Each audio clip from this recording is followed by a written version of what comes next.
Je vais vous lire le chapitre 15 du livre international des petits trésors du commun des mortels. Ce chapitre 15 parle du fait de vieillir. La Rochefoucauld a constaté que peu de gens savent être vieux. Et vous, l'avez-vous constaté? On commence avec Sylviane de France. Oui, beaucoup ont peur de vieillir. C'est pourquoi certains ne prêtent pas attention aux vieux.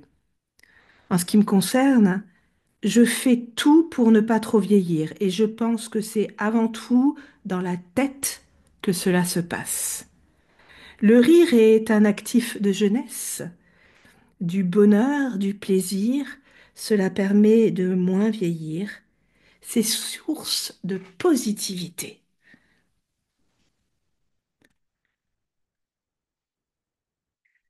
À présent, on reste sur le continent européen. On part en Slovaquie avec Michal. Être vieux. En réalité, je pense que l'inverse est vrai. Les gens ne savent pas du tout comment être jeune. Si je me rends délibérément vieux pour gagner en valeur, je perds la joie dans le processus. Et souvent, bien plus encore. À un moment donné, pendant ma croissance, on m'a dit, ne fais pas ça, tu es trop vieux pour ça, c'est pour les enfants. Et ainsi, j'ai commencé à penser qu'une chose est meilleure qu'une autre, et que certaines choses sont réservées aux vieux et d'autres uniquement aux jeunes. Par exemple, je pensais que le jeu était pour les jeunes, le travail pour les adultes, l'attitude joyeuse pour les enfants, sérieuse pour les adultes. J'ai commencé donc à croire que j'étais davantage en embrassant un seul aspect de moi-même et en réprimant l'autre. Et ainsi, j'ai échangé la joie contre l'ego. Il n'est pas étonnant que j'ai pu être déprimée si je ne pouvais pas jouer et m'amuser. Demandez aux dauphins, ils jouent en chassant tous deux. Ils savent être idiots, mais aussi mortellement sérieux, au détriment des crevettes. Et avez-vous déjà vu un dauphin triste? J'aimerais que le monde apprenne à être moins sérieux et que les adultes cessent de se voir comme quelque chose de plus que les enfants que nous sommes tous à l'intérieur. Je trouve que ce sont beaucoup plus souvent les anciens qui se distancient des jeunes que l'inverse. Je vois des personnes à l'âge de 26 ans qui commencent à se plaindre qu'elles sont si vieilles. C'est ridicule. Je pense que je suis idiot, drôle, joyeux, altruiste, humble et que j'embrasse tous mes côtés. J'aime faire des blagues idiotes et des grimaces et surtout ne pas être trop sérieux et rester jeune pour toujours.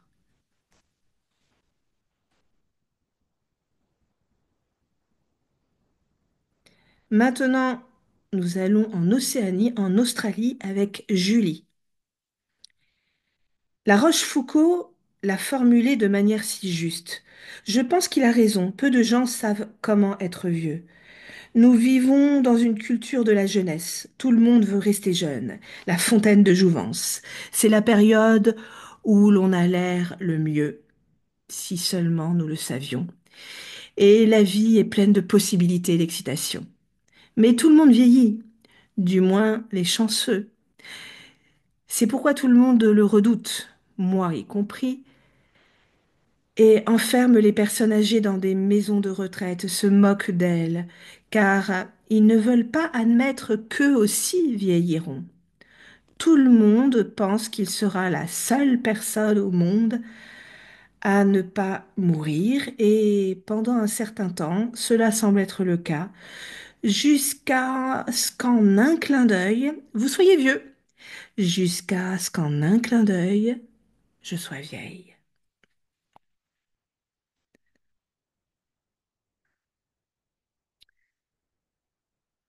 Nous allons désormais aux États-Unis, en Virginie, avec Bill.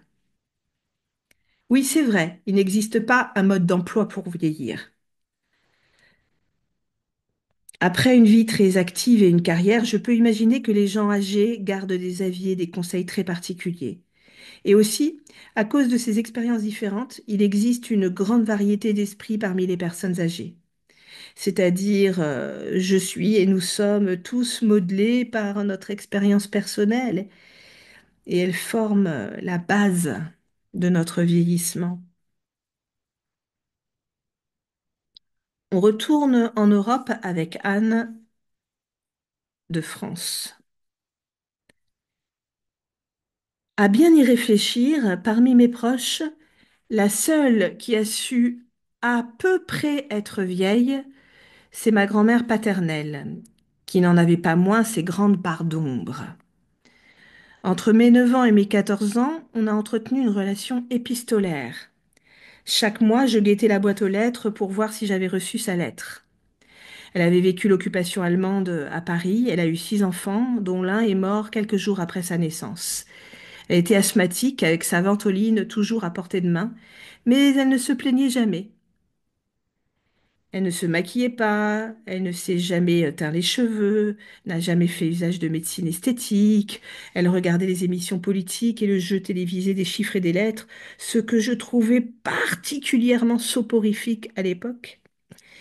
À 85 ans, elle allait toujours faire des courses pour ses voisins 2 fois par semaine. Quand elle était plus jeune, ma grand-mère s'informait, écrivait, sortait, ne se plaignait pas et ne se victimisait pas. En vieillissant, elle était exactement pareille. Ce n'était pas une tamalou. Je remarque que les gens vieillissent comme ils ont vécu et que leurs défauts et leurs peurs s'exacerbent et s'amplifient avec l'âge. Pour reprendre les paroles de la chanson de Brassens, moi qui balance entre deux âges, je leur adresse à tous un message. Le temps ne fait rien à l'affaire. Quand on est con, on est con. Qu'on ait 20 ans, qu'on soit grand-père, quand on est con, on est con. Je sais déjà quelle vieille je serai. Je serai indubitablement inscrite dans une bibliothèque. Je serai toujours féministe avec un grand F. Je serai encore en train d'écrire 2 ou 3 livres à la fois sans savoir si je les terminerai un jour. Je solliciterai inlassablement les gens pour qu'ils partagent leurs connaissances, leur savoir-faire, leur enthousiasme, leurs ressources et leurs trésors. Et je sais que par phase, j'alternerai, comme je le fais depuis ma plus tendre enfance, entre mes énergies basses et mes énergies hautes, et que je continuerai à être une vraie loque humaine face à la douleur physique, intense, qui me met directement en mode extinction des feux quand je n'arrive plus à la soulager. Le sommeil devenant alors mon seul terrain de repli.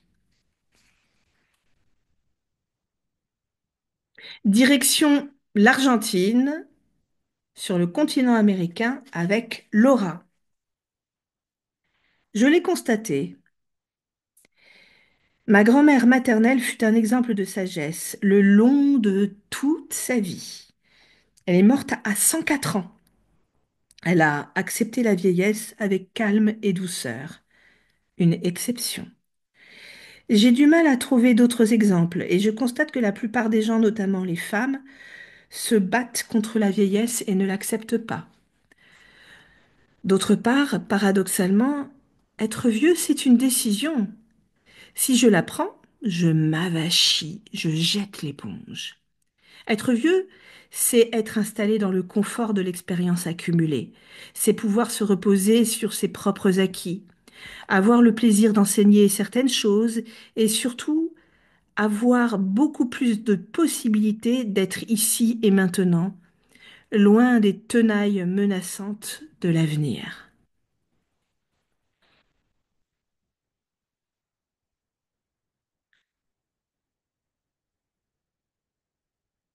Maintenant, nous allons avec Alexandra, une franco-canadienne. Quand j'avais 8 ans, je passais la plupart de mon temps libre chez ma voisine surnommée Mémette, à trier les haricots du jardin. Mémette, une dame âgée de 96 ans, aimait partager ses récits de guerre avec moi pendant des heures.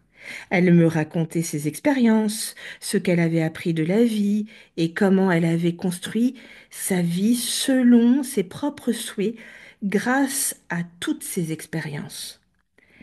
Elle confiait souvent que l'univers semblait l'avoir oubliée, car tous ses amis étaient déjà partis, la laissant seule sur cette terre. Puis elle s'arrêtait de parler et éclatait de rire en me disant: L'univers veut que je partage ma sagesse avec toi. Je dois encore contribuer à faire de toi une meilleure personne.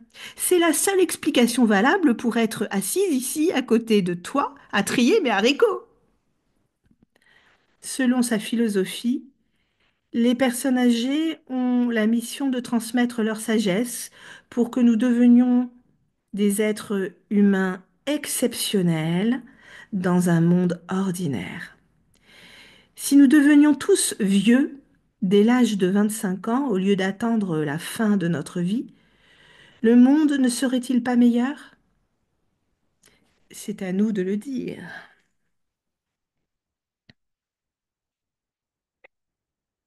Nous embarquons à présent pour les États-Unis, direction la Californie avec Karen.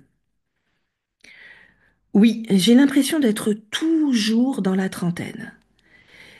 C'était ma meilleure période en termes de changement et d'aventure.